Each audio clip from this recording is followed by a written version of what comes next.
राधे राधे, जय श्री कृष्णा, जय माता दी। आप सभी भक्तों को माघ मास नवरात्रि की बहुत बहुत हार्दिक शुभकामनाएं। आज माघ मास गुप्त नवरात्रि का 9वां दिन है। 9वें दिन माता मातंगी की पूजा अर्चना की जाती है। मातंगी देवी को प्रकृति की वाक शक्ति की देवी माना गया है। मातंगी देवी इंद्रजाल और जादू के प्रभाव को नष्ट कर देती हैं। तो हे प्रिय भक्तों, आज आप सभी सुनेंगे माता मातंगी की पौराणिक कथा तथा माता का स्वरूप और दुर्गा देवी का संपूर्ण कवच का पाठ। तो आप सभी से अनुरोध है कि इस कथा को भक्ति भाव से और प्रसन्न मन चित्त से पूरा अवश्य सुने और कमेंट बॉक्स में जय माता दी लिखना बिल्कुल भी मत भूलिएगा। माता रानी की कृपा आप सभी पर और आप सभी के परिवारजनों पर सदा सर्वदा ही बनी रहे। तो प्रेम से बोलिए माता रानी की जय। पौराणिक मान्यताओं के अनुसार मातंगी माता को शिव की शक्ति बताया गया है। मतंग भगवान शिव का नाम है। गृहस्थ जीवन को सुखमय बनाने, असुरों को मोहित करने और साधकों की इच्छा को फल देने वाली देवी बताया गया है। मातंगी देवी एकमात्र ऐसी देवी हैं कि जिनका व्रत नहीं रखा जाता है और जिन्हें झूठन का प्रसाद अर्पित किया जाता है। माँ मातंगी का रंग श्याम है। वह अपने मस्तक पर चंद्रमा को धारण करती हैं। माँ मातंगी ने राक्षसों का वध करने के लिए तेजस रूप धारण किया था। माँ मातंगी सदैव लाल रंग के वस्त्र धारण करती हैं। माँ मातंगी अपने पैरों में लाल पादुका और गले में लाल माला धारण करती हैं। माँ मातंगी के हाथों में धनुष बाण, शंखपाश, कटार, छत्र, त्रिशूल, अक्षमाला आदि लिए रहती हैं। पौराणिक कथा के अनुसार एक बार भगवान विष्णु और उनकी पत्नी लक्ष्मी जी भगवान शिव तथा पार्वती से मिलने हेतु उनके निवास स्थान कैलाश शिखर पर गए। भगवान विष्णु अपने साथ कुछ खाने की सामग्री ले गए तथा उन्होंने वह खाद्य पदार्थ शिव जी को भेंट स्वरूप प्रदान की। भगवान शिव तथा पार्वती ने उपहार स्वरूप प्राप्त हुए वस्तुओं को खाया। भोजन करते हुए खाने का कुछ अंश नीचे धरती पर गिरे। उन गिरे हुए भोजन के भागों से एक श्याम वर्ण वाली देवी का जन्म हुआ, जो मातंगी नाम से विख्यात हुई। देवी का प्रादुर्भाव उच्छिष्ट भोजन से हुआ। परिणाम स्वरूप देवी का संबंध उच्छिष्ट भोजन सामग्रियों से है तथा उच्छिष्ट वस्तुओं से देवी की आराधना होती है। देवी उच्छिष्ट मातंगी नाम से भी जानी जाती हैं। अगली पौराणिक कथा के अनुसार एक बार पार्वती देवी ने अपने पति भगवान शिव से अपने पिता हिमालय राज के यहाँ आकर अपने माता पिता से मिलने की अनुमति मांगी, परंतु भगवान शिव नहीं चाहते थे कि वे उन्हें अकेले छोड़कर जाएं।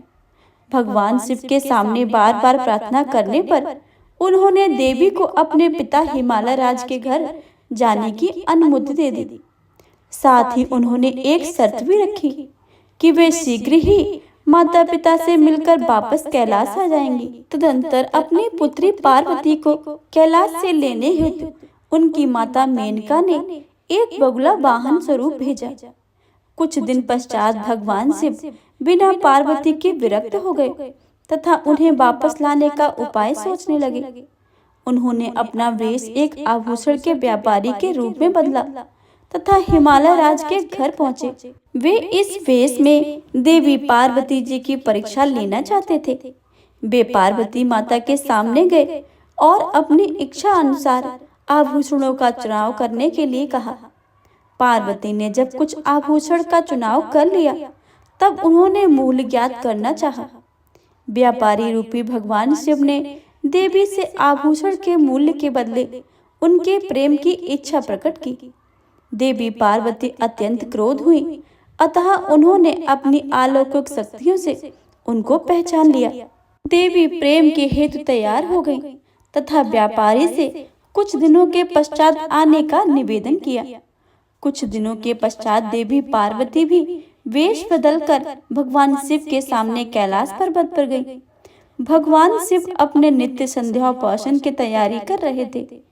देवी पार्वती लाल वस्त्र धारण किए हुए बड़ी बड़ी आंखें कर श्याम वर्ण तथा दुबले शरीर से युक्त अपने पति के सन्मुख प्रकट हुई। भगवान शिव ने देवी से उनका परिचय पूछा। देवी ने उत्तर दिया कि वह एक चांडाल की कन्या है तथा तपस्या करने आई हैं। भगवान शिव ने देवी को पहचान लिया तथा कहा कि वे तपस्वी को तपस्या का फल प्रदान करने वाले हैं। यह कहते हुए उन्होंने देवी का हाथ पकड़ लिया और प्रेम में मग्न हो गए। तत्पश्चात देवी ने भगवान शिव से वर देने को निवेदन किया। भगवान शिव ने उनके इसी रूप को चांडालिनी वर्ण से अवस्थित होने का आशीर्वाद प्रदान किया तथा कई अलौकिक शक्तियां भी प्रदान की। प्रेम से बोलिए माता मातंगी की जय। यह थी माँ मातंगी की संपूर्ण व्रत कथा। अब सुनिए दुर्गा कवच का संपूर्ण पाठ। इस पाठ से शरीर के समस्त अंगों की रक्षा होती है। यह पाठ महामारी से बचाव की शक्ति देता है। यह पाठ सरोग्य आरोग्य का सुख प्रदान करता है। यह अत्यंत गोपनीय पाठ है। इसे पूरी पवित्रता से किया जाना चाहिए। मार्कंडेय जी ने कहा कि हे पितामह, जो इस संसार में परम गोपनीय तथा मनुष्यों की सब प्रकार से रक्षा करने वाला है और जो अब तक आपने दूसरे किसी के सामने प्रकट नहीं किया हो, ऐसा कोई साधन मुझे बताइए। तब ब्रह्मा जी कहते हैं कि ऐसा साधन तो एक देवी का कवच ही है जो गोपनीय से परम गोपनीय है, पवित्र तथा संपूर्ण प्राणियों का उपकार करने वाला है। हे महामुनि, आप उसे श्रवण करो। प्रथम नाम शैलपुत्री, दूसरी मूर्ति का नाम ब्रह्मचारिणी, तीसरी स्वरूप चंद्रघंटा के नाम से प्रसिद्ध है, चौथी मूर्ति को कूष्मांडा कहते हैं, पांचवी दुर्गा का नाम स्कंद माता है, देवी के छठे रूप को कात्यायनी कहते हैं, सातवां कालरात्रि और आठवां स्वरूप महागौरी के नाम से प्रसिद्ध है, नवी दुर्गा को नाम सिद्धरात्रि है। ये सब नाम सर्वज्ञ महात्मा वेद भगवान के द्वारा ही प्रदीप्त हुए हैं। जो मनुष्य अग्नि में जल रहा हो, रणभूमि में शत्रुओं से घिरा हो, विषम संकट में फंस गया हो तथा इस प्रकार से भय से आतुर होकर जो भगवती दुर्गा की शरण में प्राप्त हुए हैं, उनका कोई भी अमंगल नहीं होता। युद्ध समय संकट में पड़ने पर भी उनके ऊपर कोई विपत्ति नहीं दिखाई देती। उनके शोक दुख और भय की कोई प्राप्ति नहीं होती। जिन्होंने भक्ति पूर्वक देवी का स्मरण किया है, उनका निश्चय ही अभ्युदय होता है। देवेश्वरी, जो तुम्हारा चिंतन करते हैं, उनकी तुम निसंदेह रक्षा करती हो। चामुंडा देवी प्रेत पर आरूढ़ होती हैं, 12 ही भैंसे पर सवार करती हैं। ऐन्द्री का वाहन ऐरावती हाथी है। वैष्णवी देवी गरुड़ पर ही आसन जमाती हैं। महेश्वरी वृषभ पर आरूढ़ होती हैं। कौमारी का मयूर है। भगवान विष्णु की प्रीतमा लक्ष्मी देवी कमल के आसन पर विराजमान है और हाथों में कमल धारण किए हुए हैं। वृषभ पर आरूढ़ ईश्वरी देवी ने श्वेत रूप वस्त्र धारण कर रखे हैं। ब्राह्मी देवी हंस पर बैठी हुई हैं और सब प्रकार के आभूषणों से विभूषित हैं। इस प्रकार से सभी माताएं सब प्रकार की योग शक्तियों से संपन्न हैं। इनके सिवा और भी बहुत सी देवियां हैं जो अनेक प्रकार के आभूषणों की शोभा से युक्त तथा नाना प्रकार के रत्नों से सुशोभित हैं। हे संपूर्ण देवियां क्रोध से भरी हुई हैं और भक्तों की रक्षा के लिए रथ पर बैठी दिखाई देती हैं। ये शंख चक्र गदा शक्ति हल और मूसल खेटक और तोमर परश और पास कुंत और त्रिशूल एवं उत्तम धनुष आदि अस्त्र शस्त्र अपने हाथों में धारण करती हैं। दैत्यों के शरीर का नाश करना, भक्तों का अभय दान देना और देवताओं पर कल्याण करना, यही उनके शास्त्र धारण का उद्देश्य है। महान रौद्र रूप, अत्यंत घोर पराक्रम, महान बल और महान उत्साह वाली देवी, तुम महान भय का नाश करने वाली हो। तुम्हें नमस्कार है। तुम्हारी ओर देखना भी कठिन है। शत्रुओं का भय बढ़ाने वाली जगदम्बा मेरी रक्षा करो। पूर्व दिशा में ऐन्द्री इंद्र शक्ति मेरी रक्षा करे। अग्निकोण में अग्नि शक्ति, दक्षिण दिशा में बाराही और नेत्रकोण में खड़गधारिणी मेरी रक्षा करे। पश्चिम दिशा में वारुणी और बाब्यकोड़ में मृग पर सवारी करने वाली देवी मेरी रक्षा करे। उत्तर दिशा में कौमारी, ईशान कोण में त्रिशूल धारणी देवी मेरी रक्षा करे। ब्राह्मणी, तुम ऊपर की ओर से मेरी रक्षा करो और वैष्णवी देवी नीचे की ओर से मेरी रक्षा करे। इस प्रकार सबका वाहन बनाने वाली चामुंडा देवी मेरी दिशाओं में रक्षा करे। जया आगे से और विजया पीछे की ओर से मेरी रक्षा करे। वाम भाग में अजिता और दक्षिण भाग में अपराजिता मेरी रक्षा करे। उद्धोतनी शिखा की रक्षा करे। उमा मेरे मस्तक पर विराजमान होकर रक्षा करे। ललाट में मालाधारी रक्षा करे और यशस्विनी देवी मेरी बहुओं की रक्षा करे। बहुओं के मध्य भाग में त्रिनेत्रा और नथनों की यम घंटा मेरी रक्षा करे। ललाट में मालाधारी रक्षा करे और यशस्विनी देवी मेरे भवों के संरक्षण करे। भवों के मध्य भाग में त्रिनेत्रा और नथनों की यम घंटा देवी मेरी रक्षा करे। नासिका में सुगंधा और ऊपर के ओठ में चर्चिका देवी मेरी रक्षा करे। नीचे के ओठ में अमृत कला तथा जिह्वा में सरस्वती देवी मेरी रक्षा करे। कौमारी दांतों का और चंडिका कंठ प्रदेश की रक्षा करे। चित्र घंटा गले की घंटी और महामाया तालु में रहकर रक्षा करे। कामाक्षी ठोड़ी की और सर्वमंगला मेरी वाणी की रक्षा करे। भद्रकाली ग्रीवा की और धनुधारी पुष्ट में रहकर मेरी रक्षा करे। कंठ के बाहरी भाग में नील ग्रीवा और कंठ की नली में नलकुबरी रक्षा करे। दोनों कंधों में खड़गनी और मेरी दोनों भुजाओं की वज्रधारणी रक्षा करे।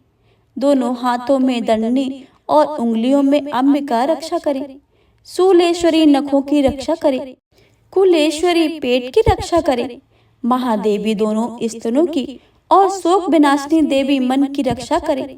ललिता देवी हृदय में और शूलधारणी उदय में रहकर रक्षा करे। नाभि में कामिनी और गुहा भाग में गुहेश्वरी रक्षा करे। पूतना और कामिका लिंग की और महेश भाइनी गुदा की रक्षा करे। भगवती कटी भाग और विश्वधानी घुटनों की मेरी रक्षा करे।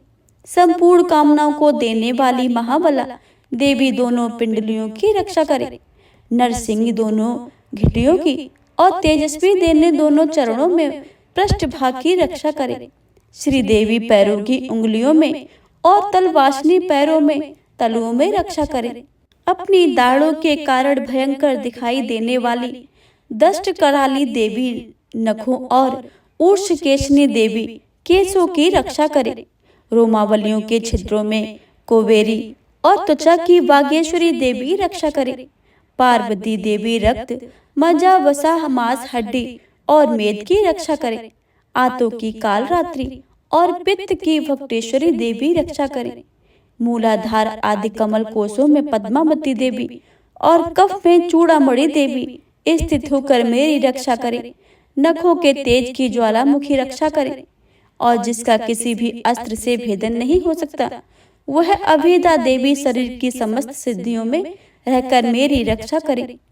ब्रह्माणी, आप मेरे वीर की रक्षा करें। छात्रेश्वरी छाया की तथा धर्म धारणी देवी मेरे अहंकार, मन और बुद्धि की रक्षा करें। हाथ में ब्रज धारण करने वाली ब्रज हस्ता देवी मेरी रक्षा करे। अपान, व्यान, उदान और समान वायु की रक्षा करे। कल्याण से सुशोभित होने वाली देवी भगवती कल्याण शोभना मेरे प्राण की रक्षा करे। रस, रूप, गंध, शब्द और स्पर्श इन विषयों पर अनुभव करते समय योगिनी देवी मेरी रक्षा करें तथा सत्वगुण, रजोगुण और तमोगुण की रक्षा सदा नारायणी देवी करें। बाराही मेरी आयु की रक्षा करे। वैष्णवी धर्म की रक्षा करे और चक्री चर्क धारण करने वाली देवी यश, कीर्ति, लक्ष्मी, धन और विद्या की रक्षा करे। इंद्राणी, आप मेरे गोत्र की रक्षा करें। चंडिके, तुम मेरे पशुओं की रक्षा करो। महालक्ष्मी, पुत्रों की रक्षा करे और भैरवी पत्नी की रक्षा करे। मेरे पद की सुपता और माघ का क्षेम करी रक्षा करे। राजा के दरबार में महालक्ष्मी रक्षा करे तथा सब योग और व्याप्त रहने वाली विजया देवी संपूर्ण भय से मेरी रक्षा करे। हे देवी, जो स्थान कवच में नहीं कहा गया है, रक्षा से रहित है, वह सब तुम्हारे द्वारा सुरक्षित हो, क्योंकि तुम विजयशालिनी और पाप नाशनी हो।